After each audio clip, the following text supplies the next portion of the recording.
वास्तव में रामचरितमानस हमें प्रेरणा प्रदान करता है। ये ग्रंथ इतना महत्वपूर्ण है कि बहुत ही महत्वपूर्ण ग्रंथ हमें इतना दिव्य संदेश देता है कि हम अपना मरण कैसे सुधारें। जन्म तो प्रारब्धानुसार हुआ, कहीं किसी जाति में हुआ, किसी घर में हुआ, किसी जिले में प्रांत में हुआ, प्रारब्धानुसार हुआ, लेकिन हमारा मरण न बिगड़ने पावे इसके लिए हमें प्रयास करना चाहिए। आप यज्ञ में बैठे हैं, कथा सुन रहे हैं, आप अपना मरण सुधार रहे हैं, ये आपका मरण सुधर रहा है। मरना तो सभी को पड़ेगा, संसार में जो आया है उसे जाना पड़ेगा। पुनरपि जन्मम पुनरपि मरणम पुनरपि जननी जठरे शयनम। बार बार व्यक्ति जन्म लेता है, बार बार मृत्यु को प्राप्त होता है, मरना तो पड़ेगा ही। लेकिन हमारा मरण सुधर जाए, हम मर के जाएंगे कहां, इस पर हमें विचार करना है। हम मर के कहां जाएंगे? आप कहोगे महाराज ये क्या पता लगे, मरने वाला व्यक्ति मर जाता है लेकिन कहां जाता है कोई पता ही नहीं, वो जाता कहां है, कहां जाता है इसका भी पता लग जाएगा। अभी आपने गिरिराज जी का नाम सुना, मरने के बाद गिरिराज जी कहां गए, बोलो पता लग गया कि नहीं? प्रमाण क्या है कि राम काज कारण तनु त्यागी,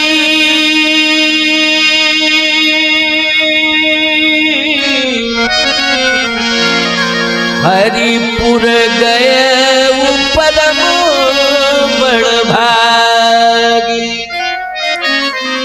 जो मरने वाले का पता लगा कि नहीं लगा?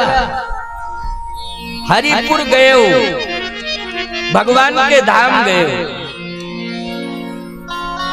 और एक बात आपको बताएं, जो मरता है वो रोता है, उसके परिवार के सदस्य भी रोते हैं, लेकिन परमात्मा उसके कर्मों को देख करके हंसता है। क्यों भाई? किसने कर्म कैसे किए,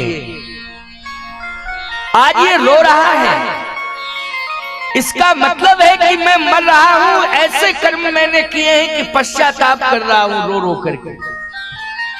अरे उसी समय सुधर जाता, उसी समय परिवर्तन कर लेता, जब गलत काम कर रहा था उसी समय विचार करता, परिवर्तन करता, भगवान से क्षमा मांगता, संतों के सत्संग में जाकर संतों के वाणी सुनकर के अपने हृदय में परिवर्तन करता, तो ईमानदारी के साथ बताओ, मृत्यु के समय मरने वाला हंसता और परमात्मा रोता कि कितना अच्छा व्यक्ति जा रहा है। याद रखना, व्यक्ति मरने वाला हंसता और परमात्मा रोता, यही हुआ है गिरिराज के प्रसंग में। जल भरी नयन रो रहे हैं भगवान, जल भरी नयन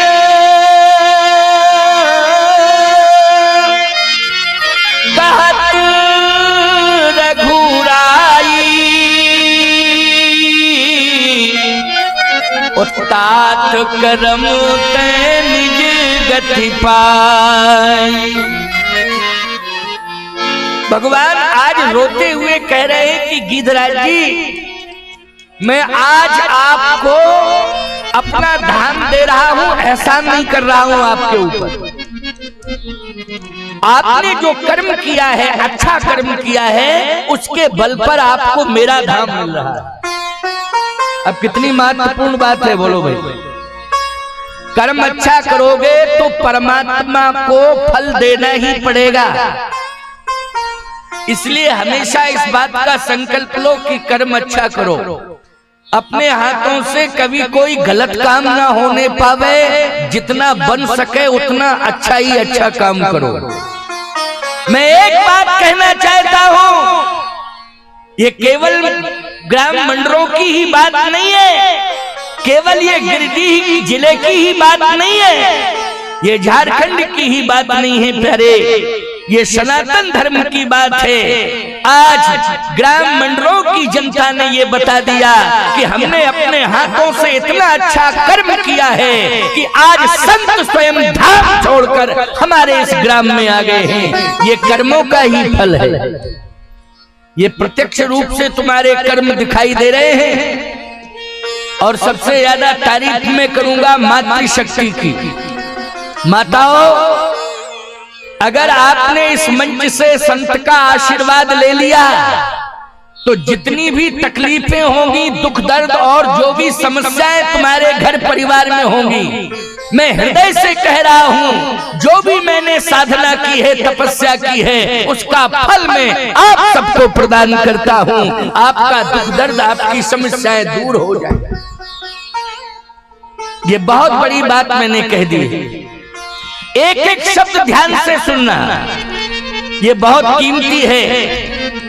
ये शब्द, ये वाणी, ये साधारण नहीं है, ये बहुत कीमती वाणी है। ये भगवान की कृपा से ही संभव, अगर कृपा न हुई होती तो ये संभव नहीं होता। ये आपको भगवान की कृपा का फल प्रत्यक्ष रूप से दिखाई दे रहा है। ये जिंदगी में काम धाम लगे रहेंगे, जिंदगी में कभी कामों से फुर्सत किसी को मिलती है? बोलो भाई, किसी से भी आप पूछें, आप किसी से भी पूछें, भाई साहब रुकिए हमारी बात सुनिए, तो वो एक ही बात कहेगा कि अभी सुनने की फुर्सत नहीं, काम से जा रहा। एक ही शब्द, अभी फुर्सत नहीं, काम से जा रहा।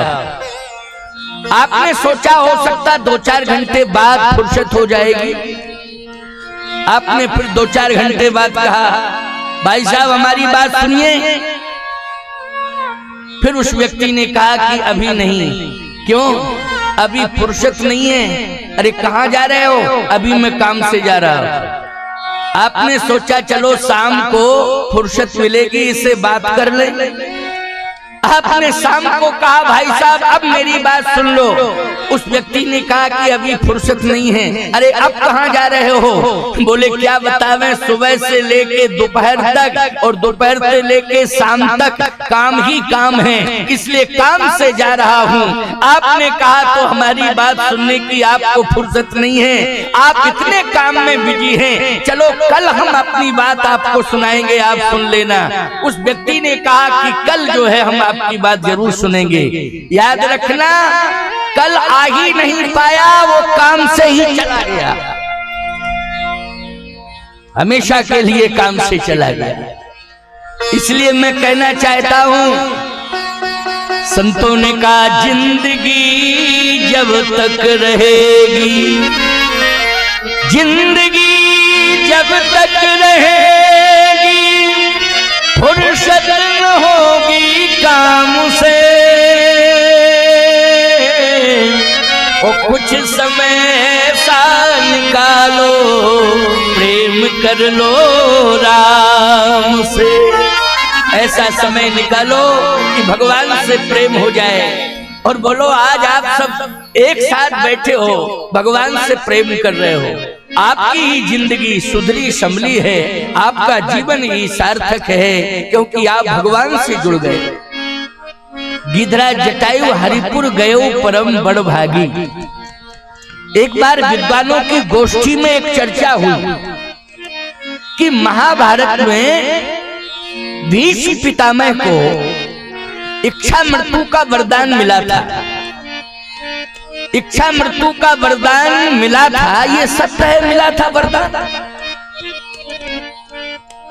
तो भाई इच्छा मृत्यु का वरदान मिला था, लेकिन बाणों की सैया पर क्यों लेटे? 6 महीने मौत का इंतजार करते रहे, किसी ने कहा वो उत्तरायण सूर्य का इंतजार कर रहे थे, दक्षिणायन सूर्य में घायल हुए थे और उत्तरायण सूर्य का इंतजार कर रहे थे, इसलिए वो 6 महीने तक बाणों की सैया पर लेटे रहे। उत्तरायण सूर्य में जिसके प्राण निकलते हैं क्या होता है? बोले मोक्ष मिलता है। मैं एक बात कहना चाहता हूँ, जब भीष्म पितामह के शरीर पर बाणों की बौछार की गई थी तो उस समय भगवान कृष्ण ही तो अर्जुन से कह रहे थे कि मेरी आज्ञा है, हे अर्जुन मेरा आदेश है कि तुम बाण संधान करो, भीष्म पितामह पर प्रहार करो, ये मेरी आज्ञा है। बोलो आदेश देने वाला कौन था? भगवान था। अच्छा भीष्म को भी भगवान दिखाई दे रहे थे कि सामने खड़े हैं।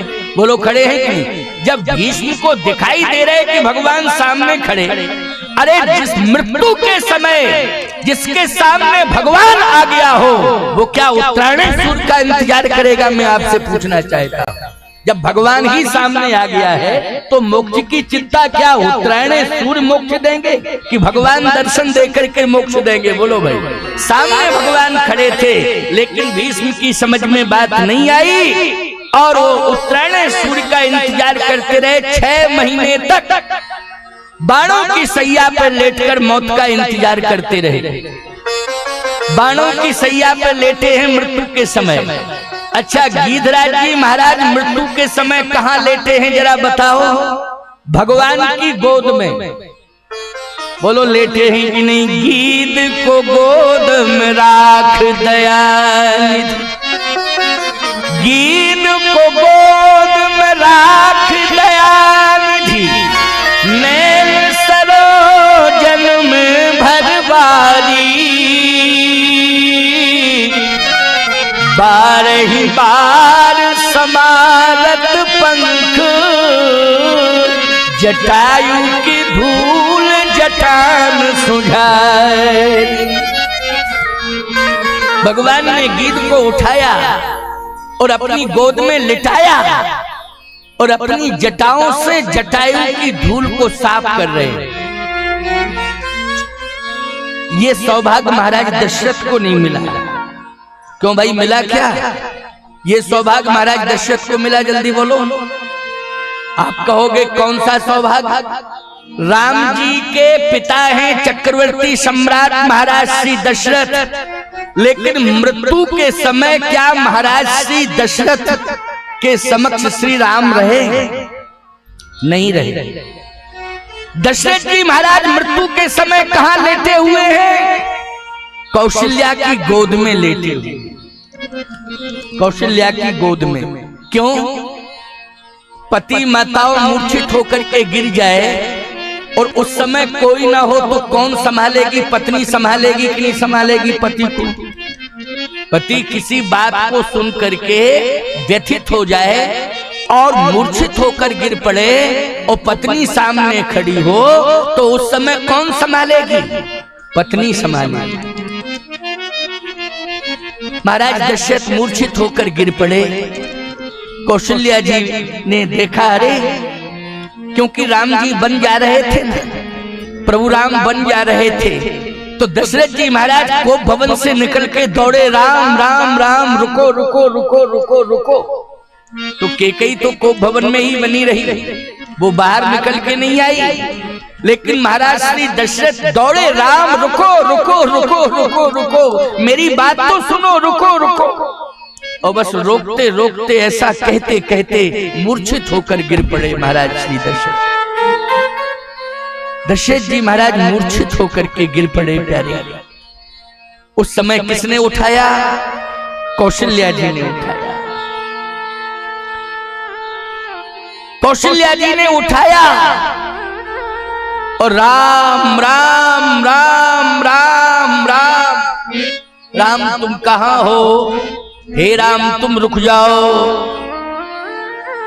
कौशल्या मुझे छोड़ दो, राम के साथ मैं नहीं जा पा रहा हूं, लेकिन मेरे प्राणों को जाने दो। दशरथ जी महाराज कह रहे हैं मैं नहीं जा पाऊंगा क्योंकि चलने की ताकत नहीं है, हिम्मत नहीं है, लेकिन हे कौशल्या मेरे प्राणों को जाने दो राम के साथ। लेकिन प्राण रोके हैं कौशल्या जी। संभाल रही है ना। एक बात आपको बतावे, दवा से रोग दब जाता है, ये सत्य है। क्यों भाई? दवा से क्या होता है? रोग जो होता है वो दब जाता है दवा से। दवा कोई रोग को ठीक नहीं करती है, वो रोग को दबाती है। इसलिए उसका नाम क्या है? जल्दी बोलो। दवा। दवा। क्यों भाई? आपके यहां भी कहते होंगे, क्या कहते हैं? कोई बीमार होता है, दवा लेके आओ मेडिकल स्टोर से। दवा। दवा का अर्थ क्या है? ये दवा जो है बीमारी ठीक नहीं करती है, बल्कि बीमारी को दबा देती है। लेकिन एक बात मैं कहना चाहता हूं, बड़ी से बड़ी बीमारी क्यों ना हो, दवा केवल दबा देगी बीमारी, लेकिन संतों की दुआओं से सदा सदा के लिए दूर कर देगी। दुआ में बड़ी ताकत होती है, दुआ में बहुत बड़ी ताकत है। और आज आपको बोलो आशीर्वाद मिल रहा है, ये दुआ मिल रही है कि नहीं मिल रही है? दुआ मिल रही है। माताओं के जीवन में बहुत बड़ा संकट रहता है, पति की भी चिंता, बच्चों की भी चिंता। क्यों भाई? दोनों की चिंता रहती, पति की भी चिंता रहती और बच्चों की भी चिंता रहती है। लेकिन एक बात कहना चाहता हूं, माताओं, बहन, बेटियों, उदास मत होना। ये तुम्हारे संकल्प से ही यज्ञ हो रहा है। कहीं ना कहीं तुम्हारी तपस्या, तुम्हारी साधना, तुम्हारी श्रद्धा, तुम्हारी भक्ति इस यज्ञ के साथ जुड़ी हुई है। मैं आपसे पूछना चाहता हूं, कोई प्रशंसा नहीं कर रहा हूं मातृशक्ति की कि मैं प्रशंसा करने का आदी हूं। अगर देवी देवता आपके ग्राम में हैं, तो सबसे पहले स्नान करके देवी देवताओं को जल देने के लिए आप पहुंचते हो कि ये पहुंचती हैं? ये बताओ जल्दी। ये पहुंचती हैं, सबसे पहले पहुंच जाती हैं। कोई भी देवालय में देवता बिना जल के नहीं रह सकता है। चाहे छोटा मंदिर हो, चाहे बड़ा मंदिर हो, मोहल्ले मोहल्ले में मंदिर होते हैं, लेकिन सबसे पहले प्रातः स्नान करके एक लोटा जल, एक अगरबत्ती अगर पहुंचती है देवता के पास, तो उसमें पहला योगदान नारी समाज का रहता है, मातृशक्ति का रहता है। इसलिए बहुत बड़ी श्रद्धा की मूर्ति है, लेकिन फिर भी परेशान रहते हैं। और सबसे बड़ी परेशानी यह है, क्या आपको मालूम है? सब कहने की जरूरत नहीं, लेकिन कह रहा हूं, सबसे बड़ी परेशानी क्या है? बोले बीमारी की। और बीमारी आई कहां से? बोले पीने से। बीमारी पीने से आई। बोलो आई कि नहीं आई? पूरा संतुलन किसने बिगाड़ा? पूरा संतुलन नशे ने बिगाड़ा। गलत कह रहा हूं क्या मैं?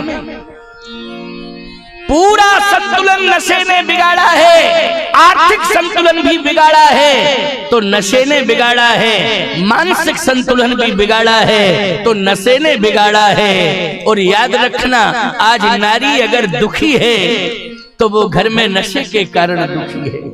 बोलो है कि नहीं?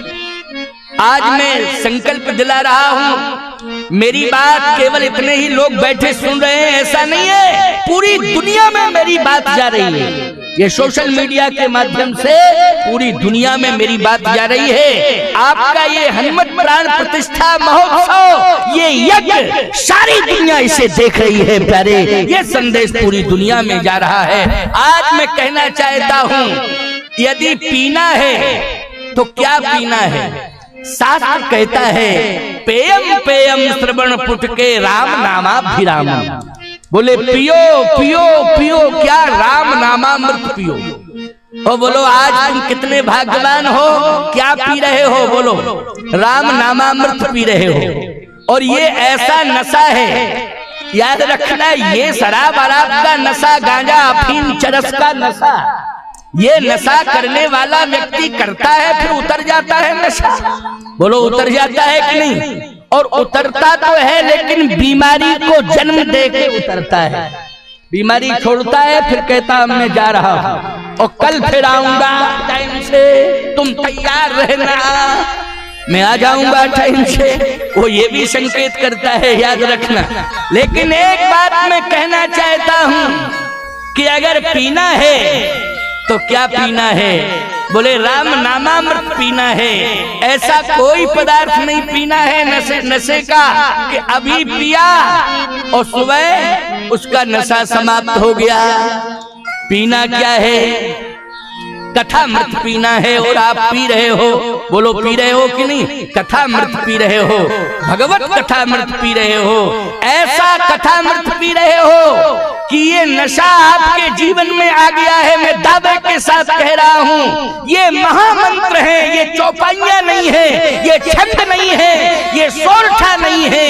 ये जितनी भी चौपाइयां छंद सोरठा मेरे मुख से निकल रहे हैं, ये महामंत्र हैं। तुम्हारे कान में मेरे महामंत्र जा रहे हैं। सारी की सारी व्याधियां, बीमारियां तुम्हारी दूर हो रही हैं। बस ध्यान से सुनते जाना, ध्यान से सुनते जाना और हृदय में रखना।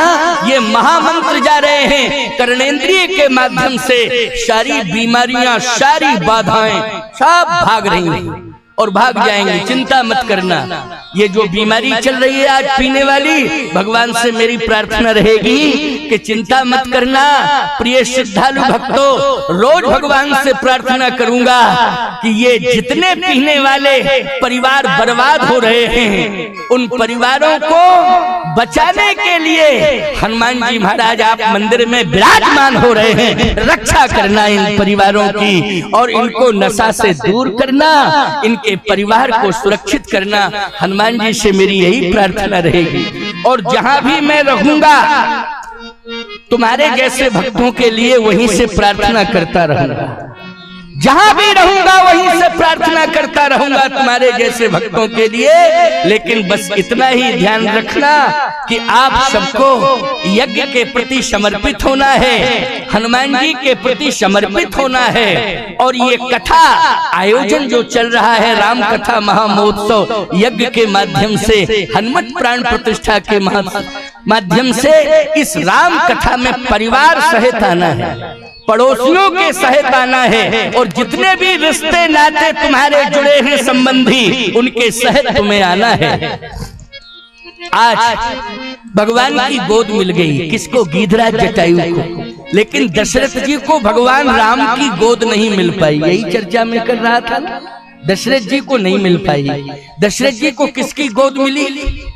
दशरथ जी कहते रहे, राम चले वन प्राण न जाए, राम चले वन प्राण न जाए, राम चले वन प्राण न जाए, राम चले वन प्राण न जाए। कहीं सुख लागू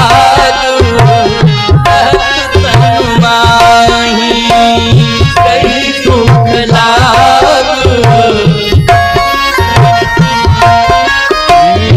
राम चले वन प्राण न जाहि, राम चले वन प्राण न जाहि।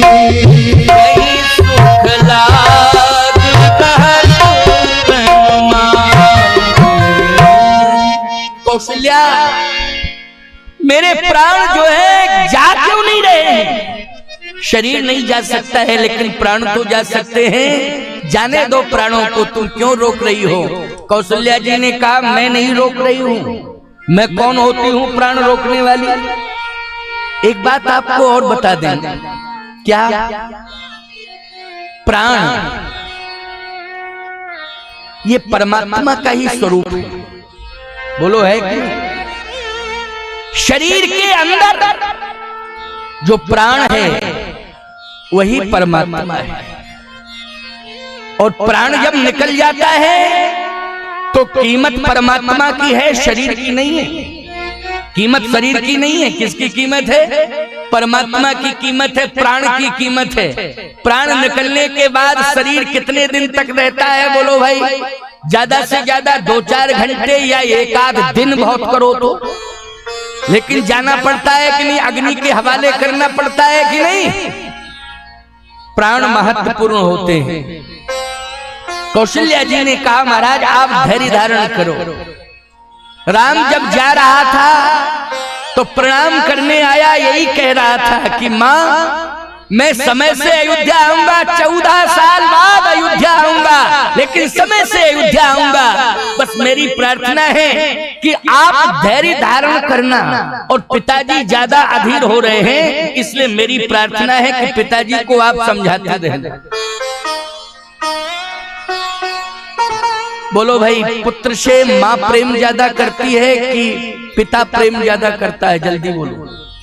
मुझे तो ऐसा लगता है कि माँ का प्रेम ज्यादा होता है, पिता का भी प्रेम होता है, लेकिन माँ जितना नहीं होता है। एक बात कन्फर्म है तो भाई, माँ जितना नहीं होता है, माँ का प्रेम ज्यादा होता है।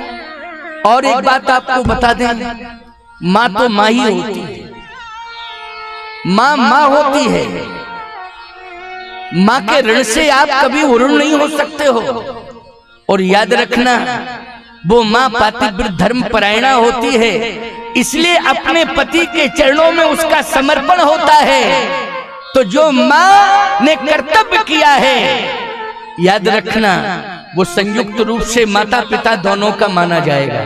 संयुक्त रूप से माता पिता दोनों का माना जाएगा। इसलिए शास्त्र कहता है कि माता पिता के ऋण से ऋण नहीं हो सकते हो। अब पिता भी जुड़ गया इसमें कि माता पिता के ऋण से ऋण नहीं हो सकते हो। लेकिन इसमें प्रधान रूप से माँ की भूमिका रहती है। ये माताएं बैठी हैं,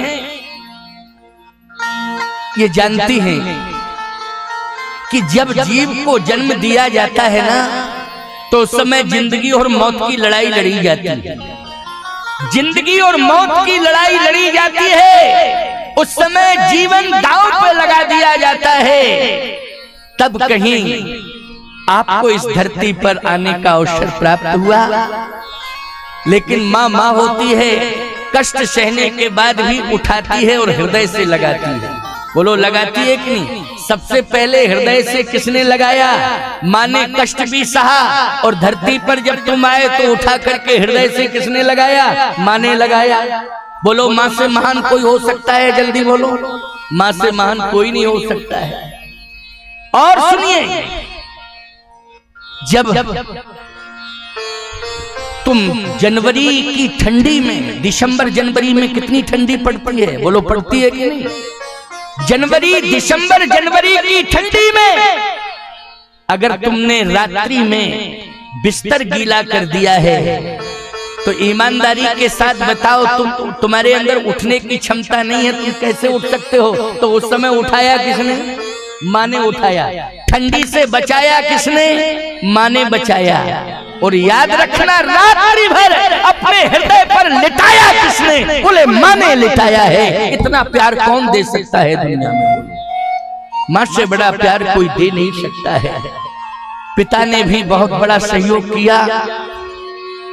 अगर तुमको उंगली पकड़ के चलाया, एक कमरे से दूसरे कमरे में पहुंचाया, तो उस पहुंचाने में भी भाव था। क्या भाव था? कि बेटा, अभी तुमसे चला नहीं जा रहा है, तो मैं तुम्हें एक कमरे से दूसरे कमरे में पहुंचा रहा हूं, लेकिन जिस दिन मैं 80 साल का हो जाऊंगा, चलने फिरने के लायक नहीं रहूंगा, तो तुम इतना ही करना, मुझे एक कमरे से दूसरे कमरे में पहुंचा देना, बस इतना ही सहयोग करना। लेकिन आज हम उस माँ बाप के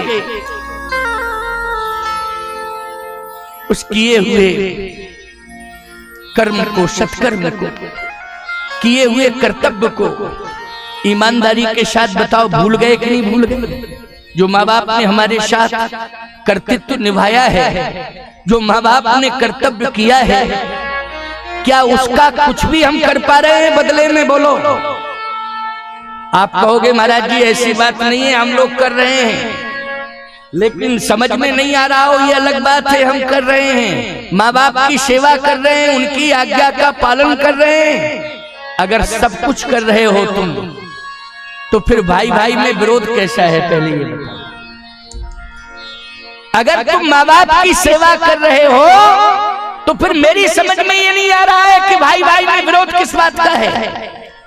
आज घर घर में विरोध की दीवार क्यों खड़ी हो रही है, कारण क्या है? मैं एक बात कहना चाहता हूं, माँ बाप 56 प्रकार के व्यंजन उनके सामने रखो, खिलाओ, तो माँ बाप संतुष्ट नहीं होंगे। तुम दुनिया की सुविधा माँ बाप को दे दो, माँ बाप प्रसन्न नहीं हो सकते हैं। लेकिन जिस दिन भाई भाई से प्रेम करने लगेगा, उसी दिन माँ बाप प्रसन्न होकर के आशीर्वाद देंगे कि हमारे बच्चों में प्रेम है, हमारे बच्चों में क्या है, प्रेम है, हृदय से आशीर्वाद देंगे। इसलिए माँ बाप को प्रसन्न अगर करना है तो परिवार का विरोध समाप्त करना है, पहले संकल्प लो। माँ बाप को अगर प्रसन्न करना है तो परिवार का विरोध समाप्त होना चाहिए, भाई भाई का विरोध समाप्त होना चाहिए। और माँ बाप यदि प्रसन्न हो जाएंगे तो परमात्मा अपने आप प्रसन्न हो जाएगा, अलग से प्रसन्न करने की कोई आवश्यकता नहीं पड़ेगी, भगवान अपने आप प्रसन्न हो जाएगा।